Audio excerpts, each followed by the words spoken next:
Yuk jadi bagian dari dakwah kami. Dukung operasional dakwah dan sosial kami, raih pahala amal jariah yang terus mengalir sampai hari kiamat. Assalamualaikum warahmatullahi wabarakatuh. Alhamdulillah, wassalatu wassalamu ala rasulillah. Segala puji dan puja kehadirat Allah subhanahu wa ta'ala, juga salawat dan taslim kepada Nabi besar Muhammad sallallahu alaihi wa ala alihi wa sahbihi wasallam. Saudaraku seiman, kita akan melanjutkan pada kesempatan saat ini seperti biasa, dan kita akan melanjutkan bedah buku kita 35 amal pelebur dosa yang ditulis oleh Fatim binti Abdul Aziz hafidhahullah, dan kita akan masuk amal ke-28, yaitu sholat tarawih. Setelah yang lalu kita bahas panjang lebar tentang masalah amal ke-27 puasa Ramadan. Saudaraku seiman, sebelum kita mulai, kita akan berdoa dulu kepada Allah Azza wa Jal. Semoga saja seluruh amal soleh yang pernah kita kerjakan, yang sedang kita kerjakan, yang akan kita kerjakan sampai menjelang ajal datang nanti, baik wajib ataupun sunnah, diterima dengan pahala yang sempurna. Dan semoga saja semua dosa yang kita lakukan atau pernah kita lakukan, kecil ataupun besar, sengaja tidak sengaja, dan juga kalaupun ada aib dan kekurangan, semuanya Allah maafkan, Allah tutupi. Bahkan kalau perlu Allah ganti menjadi pahala dengan kemahamurahannya. Dan selalu kita doakan agar negara kita menjadi negara yang aman, tentram, damai, dan Allah menjaga persatuan juga kesatuan kita, serta kemerdekaan negara yang merupakan sebuah nikmat yang sangat besar. Allah berikan petunjuk para pemimpin untuk menjalankan tugas dengan baik.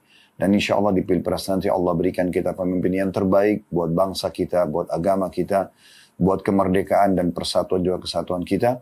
Serta semoga saja Allah menjadikan seluruh masyarakat kita gotong royong, bekerja sama dengan pemerintah dalam hal-hal yang baik, yang bukan maksiat kepada Allah, untuk memakmurkan dan memajukan negara kita, dan juga melunasi utang-utang negara kita, dan semoga kita menjadi contoh bagi negara-negara yang lain. Serta juga kita selalu doakan saudara kita dimanapun yang sedang tertindas, terutama secara khusus di waktu-waktu sekarang di Gaza. Semoga Allah subhanahu wa ta'ala mengikhlaskan niat mereka, menerima para syuhada mereka, muliakan Islam di tangan mereka dan tangan kita semua, dan semoga Allah ikut sertakan kita bersama mereka di pahala, baik dengan doa, dengan harta, juga dengan jiwa kita. Dan semoga Allah subhanahu wa ta'ala menyatukan kita semua di surga firdausnya tanpa hisab, mana disatukan dalam majlis ilmu yang mulia ini. Allahumma amin. Baik teman-teman sekalian, kita akan masuk ke bahasan amal ke-28 dari 35 amal pelebur dosa. Dan ini sebuah amalan yang dikenal dengan sholat tarawih.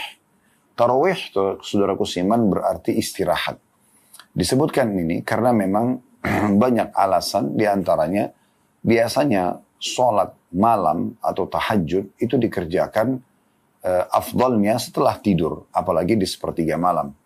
Namun di bulan Ramadan, Allah subhanahu wa ta'ala ingin membuat kita melatih diri kita, membiasakan diri kita, dan minimal tercatat di buku amal kita, sekali setahun kita pernah sholat malam. Maka dimajukanlah sholat malam tersebut di awal waktu selepas sholat ba'diyah isya. Dan jedahnya, karena waktu ini adalah waktu orang masih segar, belum mengantuk, maka bisa dimaknakan dia santai, dia beristirahat, istirahat atau tarawih. Ada juga yang mengatakan bahwasanya diambil dari istirahatnya orang setiap 2 rakaat sekali atau 4 rakaat sekali, kemudian baru dia sholat lagi. Intinya sebenarnya sholat tarawih adalah sholat malam yang dimajukan. Dan ini khusus dikerjakan di bulan Ramadan. Ini dulu makna sholat tarawih. Di sini diangkat sebuah dalil oleh penulis, dan seperti biasa nanti setelah itu baru kita jelaskan panjang lebar insya Allah. Yaitu hadis Abu Hurairah radhiyallahu anhu, diriwayatkan bahwa Rasulullah sallallahu alaihi wasallam bersabda, "Man qama Ramadhana imanan wa ihtisaba, ghufira lahu ma taqaddama min dhanbi." Barang siapa yang mengerjakan salat malam pada bulan Ramadan karena keimanan dan mengharap pahala dari Allah, maka akan diampuni dosa-dosanya yang lalu. Diriwayatkan oleh Imam Bukhari. Penulis kembali menjelaskan mirip dengan pelebur dosa ke-27 kemarin, ya. Makna daripada potongan sabda Nabi SAW, imana, atau siapa yang mendirikan sholat malam Ramadan karena keimanan, adalah percaya dengan keutamaan Qiyamul Lail. Oleh karena itu setiap orang di antara kita harusnya sebelum mengerjakan sebuah ibadah, dia membaca dulu keutamaannya atau janji Allah di ibadah itu supaya dia benar-benar termotivasi untuk mengerjakan, bahkan bisa konsisten atau istiqamah menjaganya. Dan potongan wahtisaba, mengharapkan pahala dari Allah, maksudnya adalah ikhlas hanya karena Allah, tidak riya dan lain sebagainya yang menafikan ikhlas dalam ibadah. Imam Nawawi berkata, kata penulis ini, rahimahullah, yang dimaksud dengan sholat malam bulan Ramadan adalah sholat tarawih. Nah, ini penjelasan dari penulis, tentu sangat ringkas dengan sebuah dalil saja, mirip dengan pada saat menjelaskan tentang Ramadan sebagai pelebur dosa. Baik, kita akan jelaskan panjang lebar teman-teman sekalian tentang masalah sholat tarawih. Dan tadi sudah saya bilang, tarawih adalah sholat tahajud atau sholat malam. Hanya saja di bulan Ramadan, Allah subhanahu wa ta'ala mudahkan, ringankan, agar seluruh umat Islam tercatat di buku amal mereka minimal setahun sekali mereka pernah sholat malam, ya, sehingga mendapatkan kemuliaan sholat malam itu sendiri, sebagaimana kan kita paparkan panjang lebar tentang keutamaan sholat malam insya Allah. Kemudian orang-orang yang sudah mengerjakan sepanjang tahun, dia menambah kemuliaannya dengan tarawihnya, dengan mengerjakan juga dan meraih pahala sholat sunnah malam ini yang dimajukan di awal waktunya. Jadi ini sebuah keutamaan khusus tentunya. Baik, saya akan coba membacakan buku yang ditulis oleh Sa'id ibn Ali Waqf, ya, Al-Qahtani, ya, tentang sholat tahajud. Dan ini buku yang sangat menarik untuk dibedah karena panjang lebar penjelasan tentang sholat malam dipaparkan oleh beliau, ya. Dan judul bahasa Arabnya adalah Sholatul Mu'min, ya, atau sholatnya orang-orang beriman. Beliau sini maksudnya dimaksud adalah sholat tahajudnya atau sholat malamnya. Baik, tahajud sendiri, kata beliau, dalam definisi adalah diambil dari kata-kata hajadar rajul, yang berarti seseorang tidur di malam hari. Kemudian dia bangun. Adapun hajadar rajul artinya sholat di malam hari. Kalau hajada tanpa tasydid artinya orang tidur di malam hari. Kalau hajada tahajud, ya, itu berarti orang yang bangun sholat di malam hari. Adapun al-mutahajjid atau al-mutahajjid adalah orang yang berdiri di malam hari, bangun dari tidurnya kemudian sholat. Hukum sholat tahajud sendiri, sholat tarawih, sholat malam, apalah yang disilakan, ya, dalam syariat kita beberapa istilah yang digunakan, walaupun sholat tarawih dikhususkan itu, ya, hanya di Ramadan saja, karena dikerjakan di awal waktu tadi saya katakan. Ini semuanya, ya, adalah hukumnya sunnah muakkadah. Sunnah yang sangat ditekankan. Dan memiliki banyak sekali dalil, ya, dari Al-Quran dan juga hadis-hadis Nabi SAW yang berisikan motivasi dan penekanan agar kita selalu menjaga sholat malam ini. Di antaranya Allah subhanahu wa ta'ala menyebutkan dalam surah Al-Furqan ayat 64. وَالَّذِينَ يَبِيتُونَ لِرَبِّهِمْ سُجَّدًا وَقِيَامًا. Dan orang-orang yang melalui malam hari mereka dengan bersujud dan berdiri untuk Rabb mereka. Jadi ini disebutkan tentang sifat-sifat hamba-hamba Allah pilihan. Disebutkan dengan ciri ibadur rahman, hamba-hamba pilihan zat yang maha pengasih.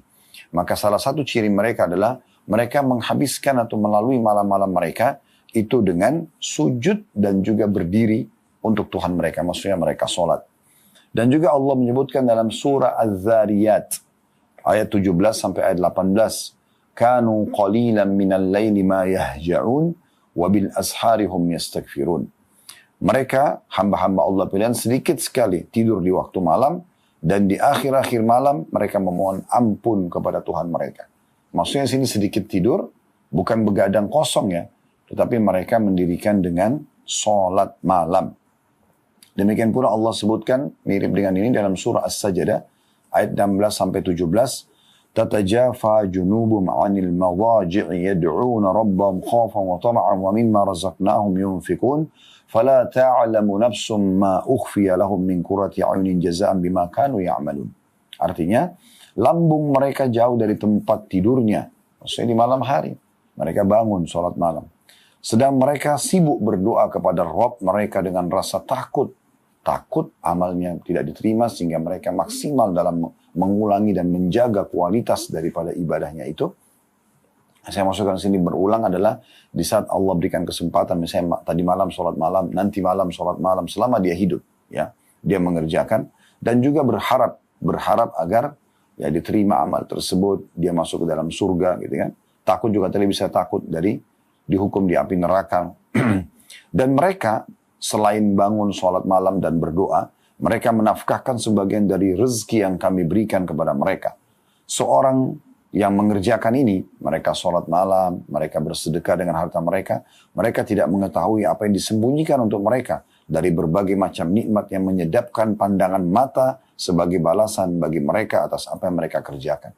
Dalam sebuah hadis yang sahih, kata Nabi SAW, nanti di surga seorang mukmin akan berterbangan para bidadari dan dia akan mampir ke istana hamba-hamba Allah pilihan yang mengerjakan sholat malam, yang banyak bersedekah, ya, rajin ibadah kepada Allah. Lalu bidadari itu mengatakan, apakah ada tempat untukku di sisimu?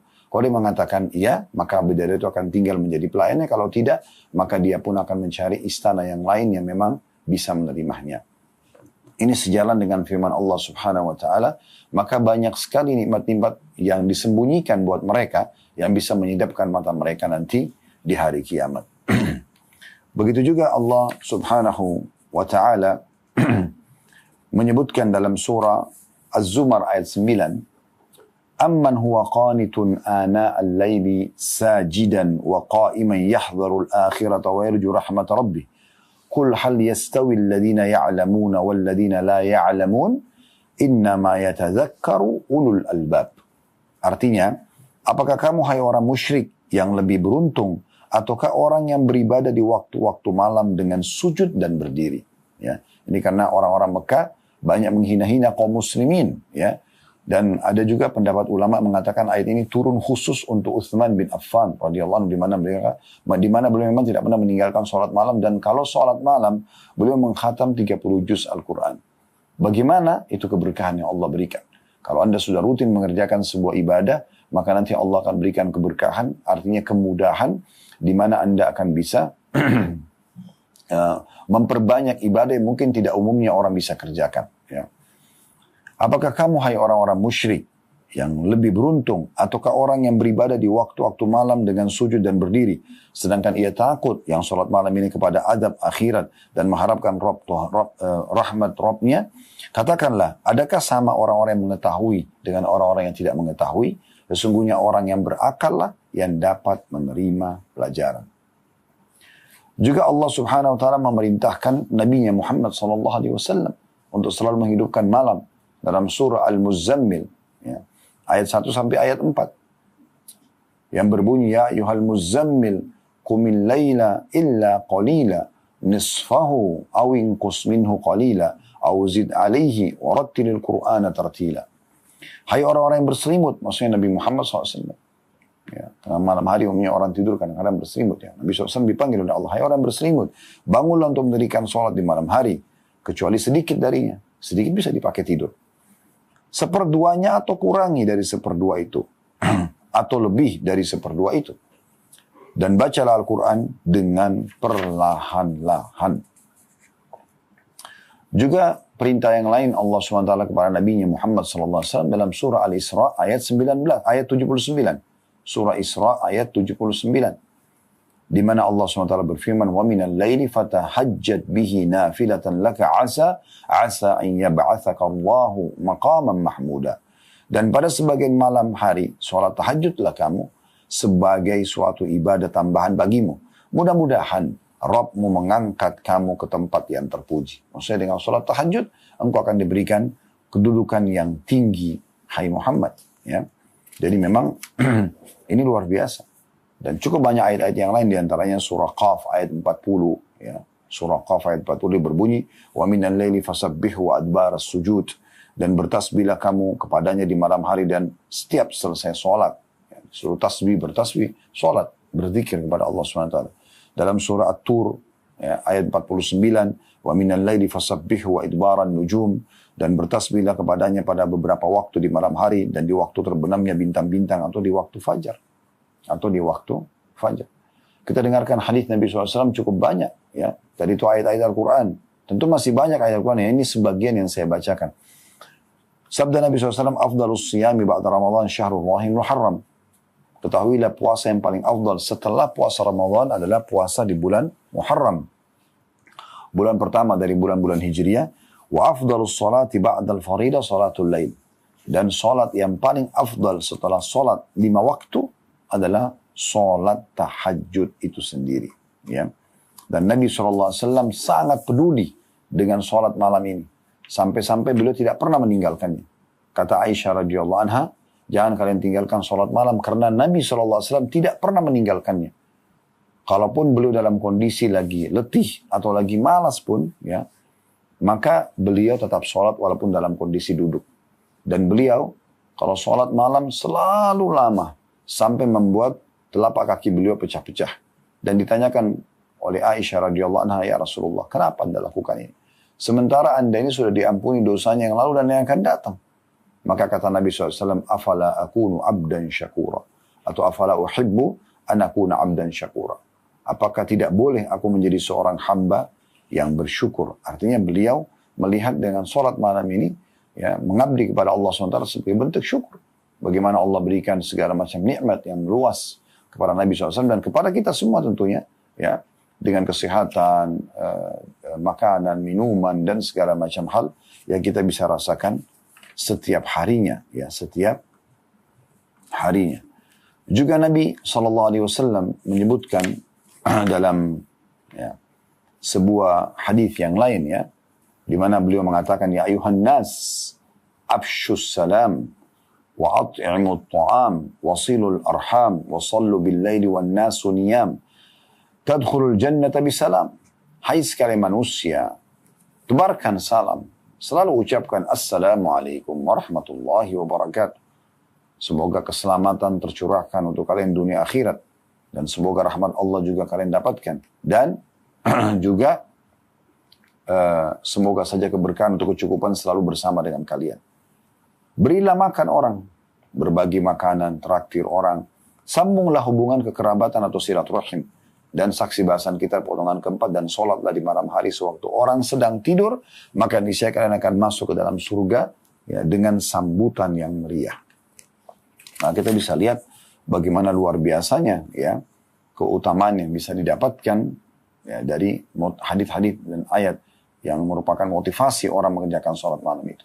Begitu juga dengan sabda Nabi SAW.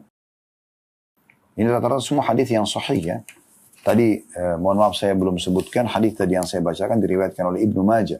Dan ini disahihkan oleh Syekh Albani. Dan hadis sebelumnya tentang pecah-pecahnya kaki Nabi SAW dengan sholat malam itu diriwayatkan oleh Bukhari. Lalu begitu juga dengan hadis, ya, yang diriwayatkan oleh Imam Ahmad, Ibnu Hibban, At-Tirmidzi. Dan hadis ini tentu disahihkan juga oleh para ulama. Sabda Nabi SAW, Inna fil jannati ghurafan yura zahiruha min batiniha. Sungguh di surga itu nanti ada istana-istana yang di bagian luarnya dapat dilihat dari dalamnya. Wa batinuha min zahiriha. Dan juga bagian dalamnya dapat dilihat dari luarnya. Jadi dari luar bisa dilihat dari dalam bisa dilihat dari luar, gitu, ya. A'addahallahu ta'ala liman at'amat ta'am. Allah memberikan kepada siapa yang suka memberi makan orang. Wa alanal kalam, dan lembut dalam bertutur kata. Wa taba'us siyam, dan selalu mengikuti puasa. Wa afsyas salam, dan menebarkan salam. Wa shalla bil laili wan nasu niyam, dan salat malam hari pada saat manusia sedang tidur. Pada saat manusia sedang tidur. Ini saksi bahasan kita. Jadi ternyata akan ada disiapkan istana khusus di surga. Jadi saking indahnya, sampai dari dalam istana bisa lihat keluar, transparan. Dari luar bisa lihat ke dalam. Ini menandakan keindahannya, ya. Jadi sulit kita gambarkan dengan bangunan dunia, tapi ini menandakan tentang keindahan. Karena semuanya bisa nampak, dan semuanya biasa kalau nampak begini transparan berarti semuanya tertata rapi, semuanya bagus, ya, menarik untuk dilihat dari dalam dan dari luar. Dan itu disiapkan untuk orang yang suka memberi makan kepada orang, orang yang santun dalam tutur kata, orang yang suka berpuasa, dan orang menyebarkan salam, serta orang yang tidur, orang yang sholat pada saat orang-orang sedang tidur, ya. Dan ini satu hal yang luar biasa, ya. Kemudian juga kita tahu teman-teman sekalian, Nabi alaihi salatu wassalam menyebutkan di dalam sebuah hadis, ya. Hadis ini diriwayatkan Tirmidzi dalam Kitabud Da'awat dan ini dihasankan oleh Syekh Albani. Beliau mengatakan, "Alaikum biqiyamil lail." Kalian harusnya selalu menjaga salat qiyamul lail itu. Nah, kalau Ramadan tarawihnya, ya. Fa innahu da'bus salihin qablakum. Karena itu kebiasaan orang-orang saleh sebelum kalian. Wa huwa qurbatun ila rabbikum. Dan itu pendekatan diri kalian kepada Tuhan kalian. Wa mukaffiratun lis-sayyi'at. Dan dia akan membersihkan dosa-dosa. Wa manhatun lil atham. Dan bisa mencegah dari perbuatan-perbuatan dosa. Ini keutamaan yang luar biasa. Saya ulangi lagi. Bagaimana dalam hadis yang dihasankan oleh para ulama ini. Nabi SAW motivasi kita semua. Alaikum biqiyamul lail. Alaikum itu seperti jagalah. Perhatikanlah. Ya, fokuslah. Salat malam itu. Kenapa? Fa'innahu da'bu as-salihina qablakum. Karena itu kebiasaan orang salih sebelum kalian. Wa huwa qurbatun ila rabbikum. Dan itu pendekatan diri khusus kalian kepada Tuhan kalian. Kalau ada yang bertanya, bukankah semua ibadah pendekatan diri kepada Allah Ustaz? Tentu saja. Tetapi salat malam ini berbeda. Nah, walaupun dia sunnah, tapi umumnya dikerjakan tidak dilihat oleh orang-orang. Lebih dekat kepada keikhlasan. Kemudian wa mukaffiratun lis-sayyi'at. Membersihkan kesalahan-kesalahan. Kalau seandainya di alam manusia kita ada orang yang melakukan pelanggaran lalu dikatakan oleh pemilik, ya, hak yang telah dilanggar, kalau kamu standby di depan rumah saya, misalnya 1 jam, 2 jam, atau semalam suntuk, duduk saja sebagai bentuk pengakuan kesalahanmu, saya akan maafkan kesalahan. Mungkin orang akan lakukan. Allah subhanahu wa ta'ala, ya, ini membukakan pintu yang luar biasa di sholat malam, pembersihan dosa melalui lisan nabinya Muhammad sallallahu alaihi wasallam. Dan yang luar biasa lagi, penutupan hadis dikatakan wa manhatun lil atham. Dan sholat malam akan mencegah orang dari perbuatan dosa. Jadi kalau Anda sholat tahajud besoknya itu, Anda jadi terjaga sekali, khawatir sekali kalau sampai terus dalam perbuatan dosa. Nah, berarti lawannya, ya, lawan pemahamannya, kalau orang malas sholat malam berarti sangat terbuka sekali pintu-pintu dosanya. Ya, seperti itulah. Dan juga pernah ada wasiat yang baik dari Jibril alaihissalam kepada baginda Nabi SAW dalam hadis yang disahihkan oleh Imam Al-Hakim dan beliau menukil dalam kitab Mustadraknya. Kata Jibril alaihissalam, "Ya Muhammad, ish ma syi'ta fa innaka mayyitun." Wahai Muhammad, hiduplah sesukamu. Toh juga nanti kau akan mati. Wa ahbib man syi'ta fa innaka mufariqu. Cintai siapa yang kau mau cintai. Toh juga nanti kau akan berpisah dengannya. Wa'amal ma syi'ta fa innaka majziyun bihi. Berbuatlah sesukamu, baik atau buruk, toh juga kau akan dibalas nanti. Thumma qal, kemudian berkata Jibril, "Ya Muhammadu, syaraful mu'mini qiyamul lail." Ketahuilah hai Muhammad, dan sampaikan kepada umatmu, kehormatan seseorang akan terjaga kemuliaan dia, kehormatan dia di dunia dan di akhirat, justru kalau dia suka atau rutin mengerjakan sholat malam. Wa izzuhu istighna'u 'anil nas. Dan kemuliaan jiwanya itu dengan tidak bergantung pada orang lain. Jadi ini hadis yang sangat mulia.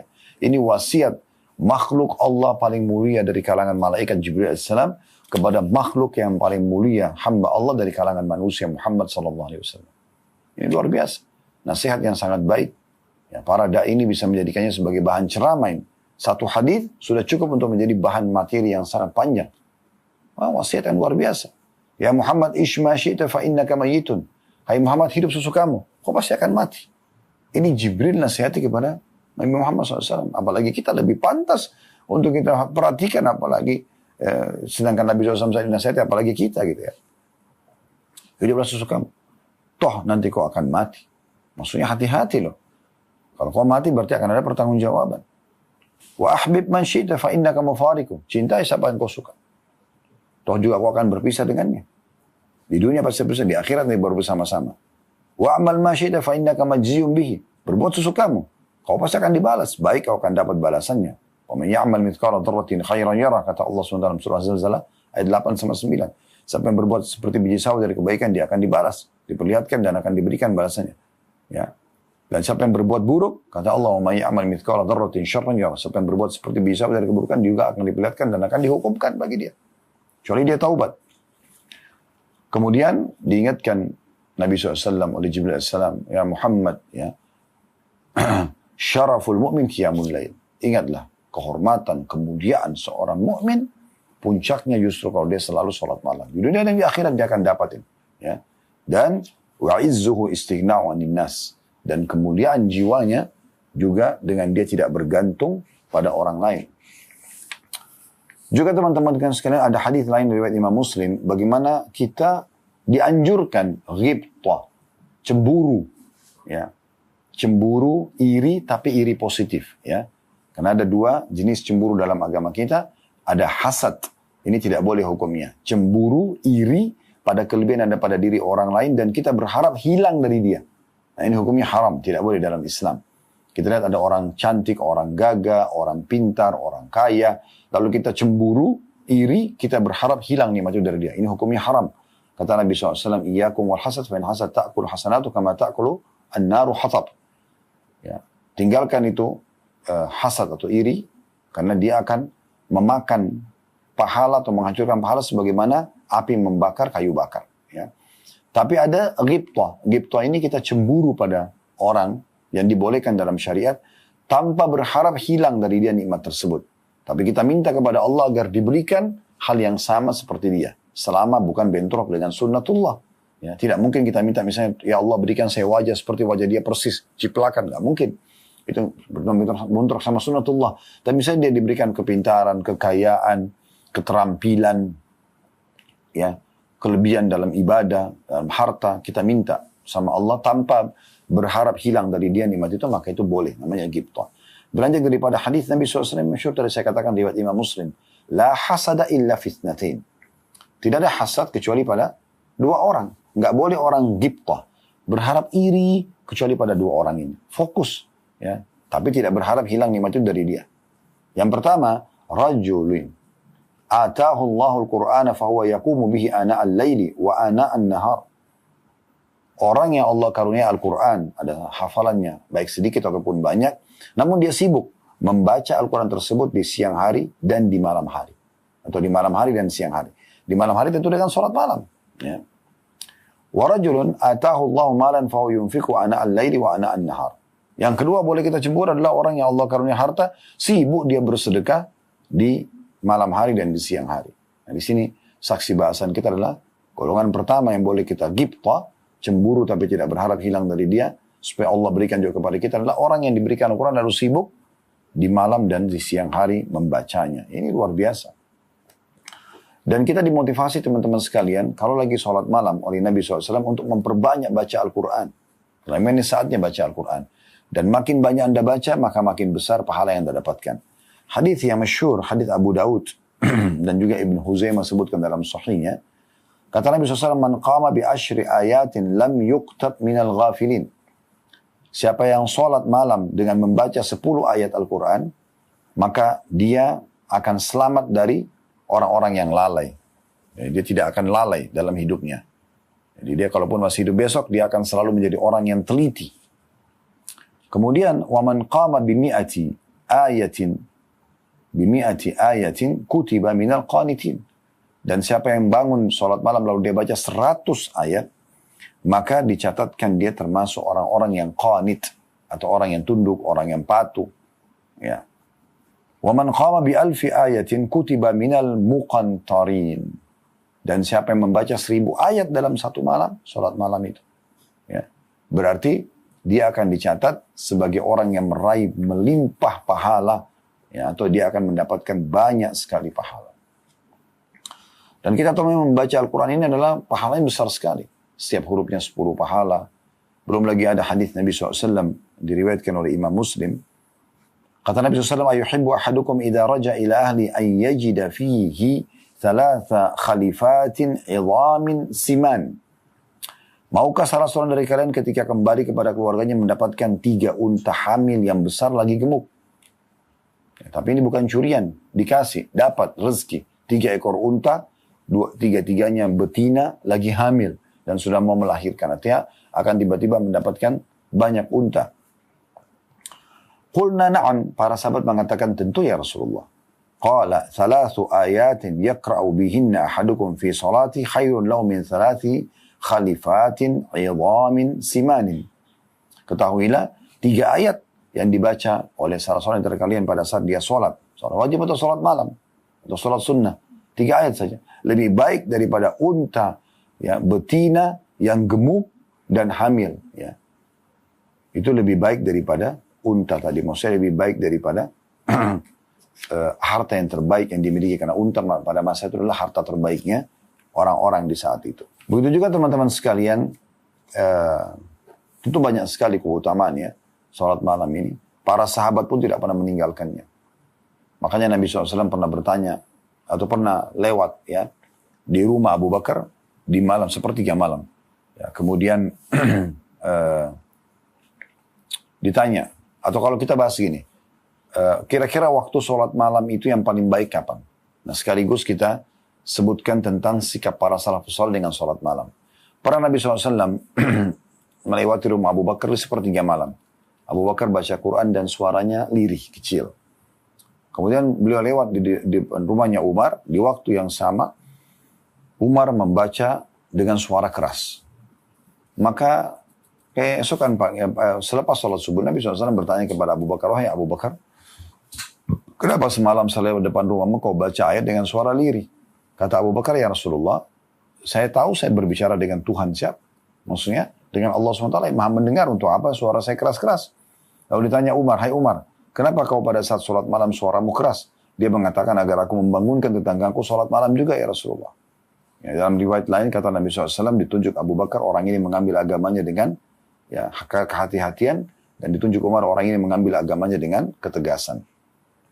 Itu pada saat Nabi SAW tanya Abu Bakar, ya, kapan kau witir? Abu Bakar mengatakan aku witir sebelum tidur ya Rasulullah. Dan ditanya Umar, kapan kau witir? Umar mengatakan di sepertiga malam. Maka Nabi SAW katakan tadi hadis itu. Dan memang waktu yang terbaik adalah waktu sepertiga malam tentunya. Ya, waktu sepertiga malam. Hadis yang sangat masyhur tentang masalah ini, hadis yang diriwayatkan oleh Bukhari Muslim, yanzilu Rabbuna tabaraka wa ta'ala kulla laylatin ila as-sama'i dunya hina yabqa thuluthul laylil akhir. Sesungguhnya Rabb kita tabaraka wa ta'ala yang maha berkah dan maha tinggi turun setiap malam ke langit dunia ketika tersisa sepertiga malam akhir, dan Allah berfirman, fayaqul man yad'uni fa astajibalah. Siapakah yang saat ini berdoa kepadaku, maka aku kabulkan. Sang Raja Allah berfirman begitu. Man yas'aluni fa'u'tiyahu. Dan siapa yang memintaku di waktu ini, lalu aku akan berikan. Wa man yastakfiruni fa'akfiralah. Dan siapa yang memohon ampun kepadaku, maka aku ampuni. Fala yazalu kadzalika hatta yudhi'al fajr. Dan terus saja seperti itu keadaannya, kata Nabi SAW, sampai terbit fajar. Sampai terbit fajar. Ini waktu yang paling afdal. Namun di Ramadan, kita diberikan kesempatan oleh Allah Subhanahu wa Ta'ala untuk memajukan, bukan di sepertiga malam, tapi di awal malamnya. Nah, tinggal teman-teman sekalian, berapakah jumlah sholat malam? Kalau dalam hadis Bukhari disebutkan, Nabi SAW memang dari hadis Aisyah radhiyallahu anha, sholat malam di Ramadan adalah 11 rakaat. 8 rakaat tahajud dan juga 3 rakaat witir. Namun ada riwayat yang lain juga dari Aisyah, beliau mengerjakan 13 rakaat. Rincian sebagian ulama, 13 rakaat adalah 2 rakaat sholat ringan, karena kata Nabi SAW, atau kebiasaan Nabi SAW kalau ingin sholat malam, beliau memulainya dengan 2 rakaat ringan, baru kemudian beliau sholat 11 rakaat. Ini keterangan tentang 13 rakaat itu. Nah, namun ini pendapat ulama yang mengatakan 11 rakaat saja. Ada pendapat ulama yang mengatakan tidak ada batasnya. Dan ini lebih condong pendapat jumhur ulama, ya. Karena berani daripada sabda Nabi SAW, salatul laili mathna mathna. Salat malam itu 2 rakaat. Fa idza khasya ahadukumus subha shalla rak'atan wahidatan tutiru lahu ma qad shalla. Dan kalau kalian khawatir tiba waktu subuh, maka salatlah 1 rakaat sebagai witir dari salat yang telah dilakukan. Ya, berarti di sini orang boleh mengerjakan salat malam, jumlahnya tidak terbatas. Silakan saja, gitu kan. Tapi minimalnya 2 rakaat. Ini sudah kita jelaskan tadi, ya. Tinggal bagaimana kalau orang sudah sholat tarawih Apakah dia boleh sholat tahajud lagi? Nah, kembali kepada perbedaan pendapat ulama tadi. Kalau pendapat ulama yang pertama yang mengatakan dari hadis Aisyah radhiyallahu anha, Nabi SAW sholat 11 rakaat, sholat malam 11 rakaat di Ramadan dan luar Ramadan, itu sama saja. Maka pemilik pendapat ini mengatakan, berarti kalau orang sudah tarawih, maka tidak ada lagi tahajud. Nah, seperti itulah, karena jumlahnya dikatakan Nabi di Ramadan, luar Ramadan selalu sholat 11 rakaat. Gitu. Kalau pendapat yang kedua tadi, yang mengatakan tidak ada batas dalam sholat malam, dan Allahu alam kami cenderung dengan pendapat ini ya, yang mengatakan bahwasanya 2 rakaat, bebas berapa rakaat pun, maka boleh saja orang tarawih dan orang juga sholat tahajud. Nah, cuma memang yang disepakati ulama adalah hadis Nabi SAW, la witraini fi lailah. Tidak ada 2 kali witir dalam satu malam. Kalau sholat malamnya gak ada masalah. Artinya orang kalau sudah sholat tarawih, kalau dia sudah witir bersama imam di salat tarawih, berarti nanti kalau dia mau tahajud, dia tahajud tapi tidak ada lagi witir. Atau dia sholat tarawih, kemudian dia tidak witir. Nanti dia sholat witirnya di sepertiga malam. Setelah sholat tahajud misalnya. Nah ini adalah bahasan tentang masalah witir tidak dikerjakan 2 kali. Ada sebagian ulama memberikan solusi. Bagaimana orang kalau sudah witir di awal malam. Misalnya dia sholat tarawih, dia sudah witir 3 rakaat. Sekarang dia mau sholat tahajud dan dia ingin witir lagi di akhir malam. Maka caranya adalah dia sholat 1 rakaat, dia genapkan dulu, dia niatkan genapkan witirnya yang awal malam, sehingga seakan-akan menjadi genap dengan 1 rakaat ini. Yang tadinya 3 menjadi 4 ditambah 1 rakaat ini, kemudian baru dia sholat malam dan dia witir lagi 3 rakaat. Ya, Allahu a'lam. Ini tata caranya untuk mengerjakan itu. Jadi kalau kita lihat sekarang di Masjid Haram, di Masjid Nabawi ya, kalau Ramadan, apalagi di 10 terakhir, kalau sholat tarawih dari awal Ramadan sampai menjelang malam Lebaran selalu ada. Ya. Cuma 10 terakhir itu sudah menjadi fatwa ulama dan menjadi keputusan yang diterapkan oleh pemerintah Saudi dan menjadi tontonan. Semua umat Islam bisa lihat, nonton itu di 10 terakhir Ramadan. Selain tarawih ada sholat qiyam Ramadan. Ya. Biasanya yang kalau pengalaman kami sebelumnya, di Ramadan itu biasanya jam 8:30 masuk Isya. Setelah Ba'da Isya ada sholat tarawih ya, 20 rakaat, 23 rakaat. Setelah itu, kenapa 23 rakaat? Karena mereka berpegang pada pendapat kedua, yaitu hadis tentang sholat malam 2 rakaat. Jadi tidak ada batasnya. Boleh 11, minimal 2, boleh 23. Boleh bahkan lebih daripada itu. Ya, itulah sebabnya kenapa Umar radhiyallahu anhu mengerjakan sampai 23 rakaat. Karena memang dasarnya ada hadis ini. Ya, sholatul lail mathna. Sholat malam itu 2 rakaat. Nah, nanti setengah 2 malam, ya, atau tepatnya jam 1 malam lah, tepatnya, itu biasanya akan ada qiyamul lail lagi. Yang mau ikut silahkan. Maka banyak orang yang sudah ikut tarawih, ikut lagi qiyamul lail. Ya, itu biasa saja. Nah, itu biasa dikerjakan kemudian 11 rakaat. Jadi kalau kita gabung ini, ya, kalau yang sama witir 23 rakaat tarawihnya, tambah lagi 11 rakaat sholat tahajudnya. Tapi tentu tadi saya bilang kalau orang sudah witir di sholat tarawih, dia tidak ikut lagi witir di akhir. Kecuali dia sudah genapkan 1 rakaat dulu, dia niatkan untuk menggenapkan witir di awal malam di tarawih, maka boleh dia ikut witir di sholat tahajudnya. Nah ini hukum syar'i yang luar biasa yang harus kita ketahui. Teman-teman sekalian, kita tambahkan juga informasi ya, bagaimana adab-adab sholat malam itu. Yang pertama adalah bagaimana niatnya. Ini disebutkan oleh Syekh Sa'ad Hafidahullah. Beliau mengatakan niat ya dalam sholat malam ketika mau tidur. Jadi diniatkan dari awal. Gitu kan? Sebagaimana sabda Nabi SAW agar tidak luput dari kita pahala. Dalam hadis diriwayatkan oleh An-Nasai, "Ma min mri'in takunu lahu lailatun bilailin faghalabahu alaihi naumun illa kataballahu lahu ajra salatihi wa kana naumu sadaqatun alaihi." Tidaklah seorang niat ya, untuk melakukan sholat malam lalu dia tertidur atau tidak bangun, melainkan Allah catat baginya pahala sholat malam dan tidurnya menjadi sedekah untuknya. Tidurnya menjadi sedekah untuknya. Jadi hadis ini berarti menandakan sangat baik kalau kita mau tidur di malam hari kita niatkan sholat malam. Jadi kalaupun kita kelewatan, tetap dicatatkan bagi kita pahala sholat malam itu. Abu Darda juga radhiyallahu anhu menukil sebuah riwayat dari Nabi SAW. barang siapa yang mendatangi tempat tidurnya, dan dia berniat untuk bangun sholat malam, lalu kedua matanya mengalahkannya, maksudnya tertidur, hingga subuh, maka dicatatkan apa yang telah ia niatkan, dan tidurnya menjadi sedekah baginya dari Robnya. Tidurnya menjadi sedekah baginya Robnya, ya. Kemudian juga dikuatkan tentunya teman-teman sekalian dengan, ini tambahan dari kami, tidak disebutkan oleh Syekh Sa'ad, tapi mohon maaf.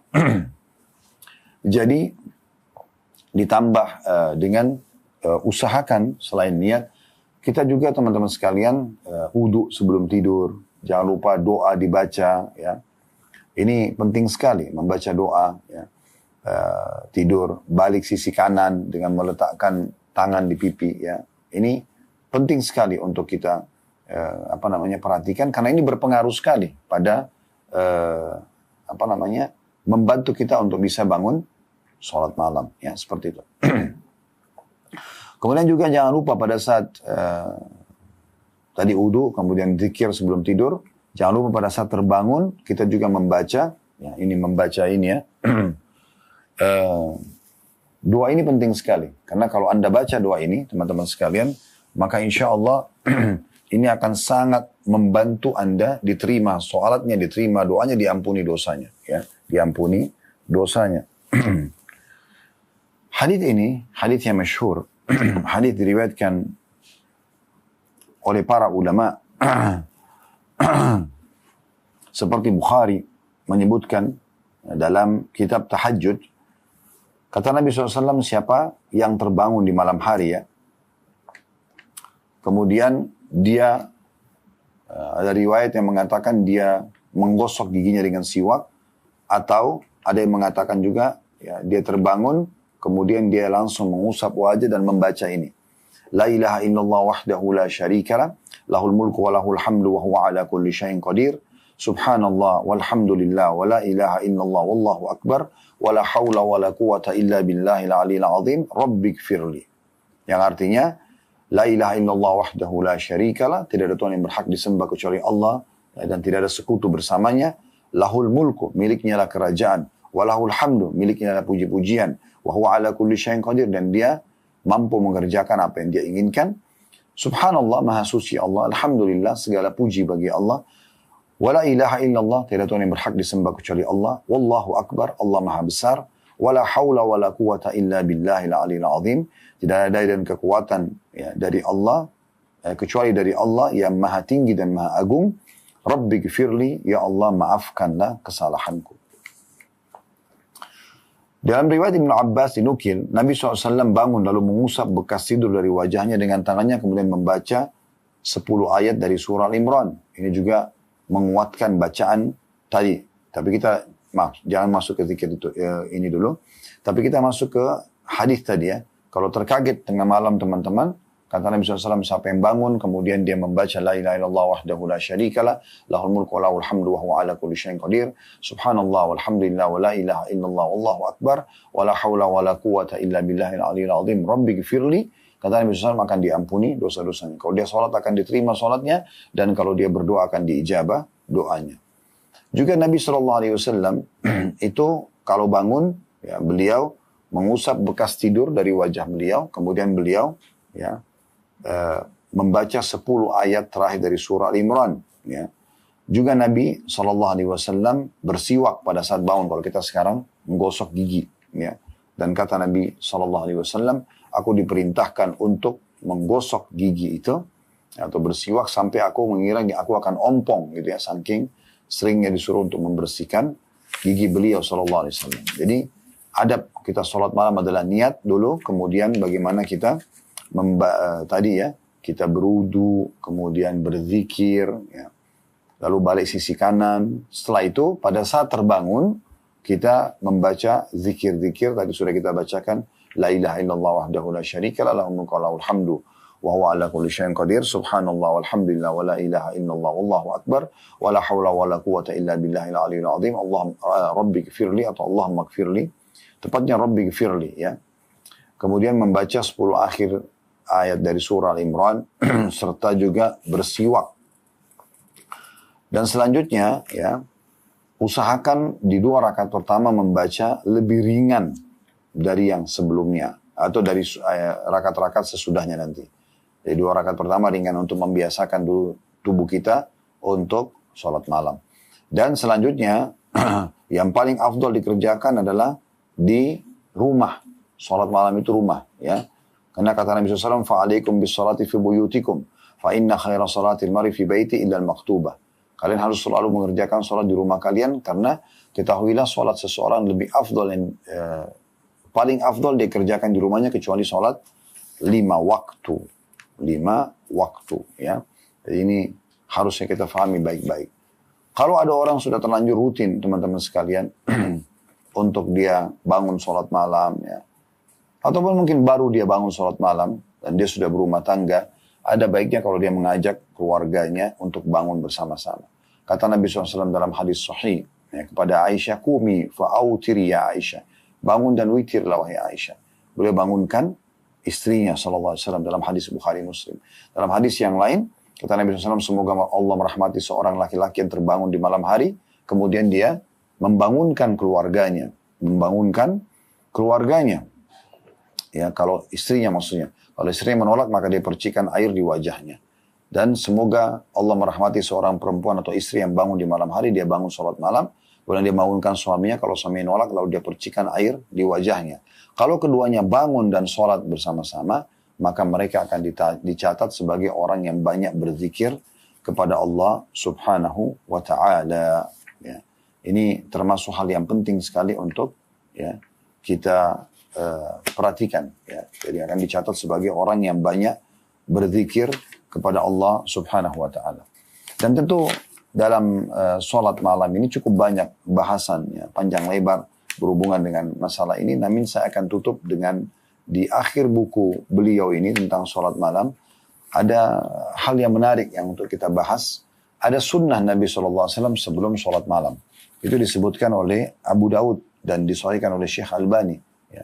Yaitu Nabi SAW bila bangun malam hari sebelum sholat malam, jadi sudah wudhu, sudah segala macam, kalau kita mungkin sudah disejadah sehingga siap untuk sholat, maka Nabi SAW membaca Allahu Akbar 10 kali. Misalkan kalau zikir habis sholat kan subhanallah dulu, baru alhamdulillah, baru Allah Akbar, ya. Kalau ini tidak, Allah Akbar dulu. Dan jumlahnya hanya 10, bukan 33. Kemudian membaca alhamdulillah 10 kali. Terus membaca subhanallahi wa bihamdi 10 kali. Ya, jadi Allah Akbar dulu, terus alhamdulillah masing-masing 10 kali, lalu subhanallah wa bihamdi 10 kali. Kemudian menambah subhanal malikil kudus 10 kali. Ya. Maha suci, raja yang maha tinggi dalam kesuciannya. Itu subhanal malikil kudus. Kalau tadi Allah Akbar saya tidak terjemahkan karena kita sudah tahu Allah maha besar, dibaca 10 kali. Kemudian alhamdulillah kita sudah tahu maha suci Allah, dibaca 10 kali. Subhanallah wa bihamdi, maha suci Allah dan segala puji-pujian untuknya, dibaca 10 kali. Subhanal malikil kudus. Nah, ini yang kita terjemahkan tadi. Maha suci, raja yang maha tinggi. Maksudnya Allah dan dalam kesuciannya. Lalu membaca 10 kali juga astagfirullah. Itu saja, tidak ditambah dengan lafaz lain. Nabi SAW membaca astagfirullah, astagfirullah, astagfirullah. Ya, jadi urutannya Allah Akbar 10 kali, alhamdulillah 10 kali. Pertama Allah Akbar 10 kali, alhamdulillah 10 kali, subhanallah wa bihamdi 10 kali, subhana malikal kudus 10 kali, astagfirullah 10 kali, ini sudah yang kelima. Yang keenam baca la ilaha illallah 10 kali. Yang ketujuh yang terakhir membaca Allahumma inni a'udzubika min diqid dunya wa diqi yaumil qiyamah. Ya Allah, aku berlindung kepadamu dari sempitnya dunia dan sempitnya hari kiamat nanti. Ini juga dibaca 10 kali. Ini termasuk yang disunnahkan oleh Nabi SAW. Saya ulangi lagi, membaca Allah Akbar 10 kali, lalu membaca Alhamdulillah 10 kali, lalu membaca Subhanallah wa bihamdi 10 kali, lalu membaca Subhanal Malikul Kudus 10 kali, lalu membaca istighfar, astagfirullah 10 kali, lalu membaca la ilaha illallah 10 kali, lalu membaca Allahumma inni a'udzubika min diqid dunya, ya, wa diqi yaumil qiyamah. Ya Allah, aku berlindung kepadamu dari sempitnya dunia dan sempitnya hari kiamat nanti. Ini juga dibaca 10 kali. Jadi kurang lebih ada 7 macam. 1, 2, 3, 4, 5, 6, 7 doa yang dibaca, ya, sebelum sholat malam ini, ya. Saya ulangi lagi, Allah Akbar 10 kali, alhamdulillah 10 kali, subhanallah wa bihamdi 10 kali, ya. Semuanya subhanal malikul kudus 10 kali, astagfirullah 10 kali, La ilaha illallah 10 kali, lalu Allahumma inni a'udzubika min diki dunya wa diki al-akhirah atau yaumul qiyamah 10 kali. Yang terakhir teman-teman sekalian adalah riwayat Bukhari di mana Nabi alaihi salatu wassalam, tentu cukup banyak doa-doa yang dibaca oleh Nabi SAW, tapi kita cukupkan dengan dua ini. Nabi SAW juga kalau bangun malam, beliau membaca Allahumma lakal hamdu anta qayyimus samawati wal ard wa man fihin. Ya Allah, segala puji hanya bagimu, engkau yang menegakkan seluruh langit dan bumi dan apa yang ada di dalamnya. Walakal hamdu laka mulkus samawati wal ardi wa man fihin. Dan segala puji bagimu, ya, milikmu lah kerajaan seluruh langit dan bumi dan siapa yang ada padanya. Walakal hamdu antal haq. Segala puji bagimu, engkau adalah benar. Wa wa'dukal haq. Dan janjimu benar. Wa liqa'uka haq. Pertemuan denganmu juga benar. Wa qawluka haq. Perkataan atau firmanmu juga benar. Wal jannatu haq. Surga itu benar. Wan naru haq. Neraka itu benar. Wan nabiyuna haq. Dan para nabi-nabi juga benar. Wa Muhammadun sallallahu alaihi wasallam haq. Dan Nabi Muhammad SAW juga benar diutus. Was sa'atu haq. Dan hari kiamat juga benar. Allahumma laka aslamtu. Ya Allah, kepadamu lah aku menyerahkan diri. Wa bika amantu. Kepadamu aku beriman. Wa alaika tawakkaltu, kepadamu lah aku berserah diri. Wa ilaika anabtu, dan kepadamu lah aku menyerahkan urusanku. Wa bika khasamtu, kepadamu lah aku minta pertolongan. Wa ilaika hakamtu, kepadamu lah aku berhukum. Faghfir lima qaddamtu wa ma akhartu, ampunilah dosa-dosaku yang lalu dan juga yang akan datang. Wa ma asrartu wa ma alantu, apa yang aku sembunyikan atau apa yang aku terang-terangkan. Antal muqaddim wa antal muakhir, engkau zat yang mendahulukan atau terdahulu dan juga yang akan datang atau terakhir. Tidak ada yang awal dan tidak ada yang akhir kecuali Allah. Ya. La ilaha illa ant. Tidak ada Tuhan yang berhak disembah kecuali engkau. Ini kalau belum dihafal tentu bisa diketik sambil searching di Google. Ini bisa dibaca setelah tahajud. Lalu kita ketik doa tahajud akan keluar insyaAllah. Doa ini tentunya. Ya. Dan selebihnya seorang mukmin berusaha untuk membaca doa-doa yang kira-kira dia butuhkan. Ya, yang dia mohon kepada Tuhannya Allah subhanahu wa ta'ala. Baik teman-teman sekalian, ini bahasan kita. Semoga Allah SWT memudahkan kita untuk mengamalkan dan jadikan sebagai ilmu yang bermanfaat. Dan kalau benar dari Allah Subhanahu Wa Taala, kalau salah dari saya mohon dimaafkan. Subhanakallahumma bihamdika, asyhadu an la ilaha illa anta astaghfiruka wa atubu ilaik. Wassalamualaikum warahmatullahi wabarakatuh.